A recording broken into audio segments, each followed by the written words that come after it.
মার্কিন president Donald ট্রাম্পের আরোপিত ৫০% শুল্কের প্রভাব ইতিমধ্যে ভারতের তৈরি পোশাক খাতের উপর পড়তে শুরু করেছে। যুক্তরাষ্ট্রের শুল্ক আরোপে বিশ্বের নামিদামি অনেক ব্র্যান্ড তাদের ভারতে পোশাকের অর্ডার স্থগিত অথবা বাংলাদেশ, পাকিস্তান কিংবা ভিয়েতনামের মতো দেশে সরিয়ে নিতে শুরু করেছে। ভারতের ইংরেজি দৈনিক দ্য ইন্ডিয়ান এক্সপ্রেস ভারতের তৈরি পোশাক খাতের মার্কিন শুল্কের প্রভাব নিয়ে বিস্তারিত এক প্রতিবেদনে এসব তথ্য জানিয়েছে। এতে বলা হয়, ভারতের নিটওয়্যার রাজধানী হিসেবে পরিচিত তামিলনাড়ুর তিরুপুর রপ্তানিকারকরা ইতিমধ্যে মার্কিন শুল্কের প্রভাব অনুভব করতে শুরু করেছে।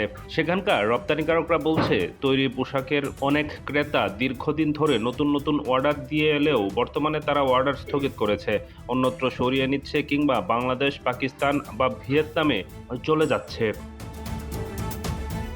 এসব দেশে মার্কিন শুল্কের হার ভারতের তুলনায় অনেক কম, যা ১৯ থেকে ৩৬% মাঝে রয়েছে।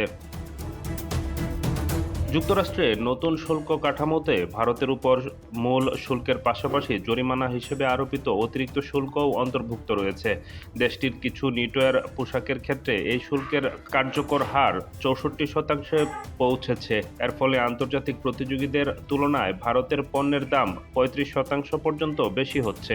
শুরুতে এই শুল্ককে বড় ধরনের ধাক্কা মনে হলেও বর্তমানে রপ্তানিকারকদের কাছে তা এক প্রকার বাণিজ্যিক অবরোধ হিসেবে হাজির হয়েছে।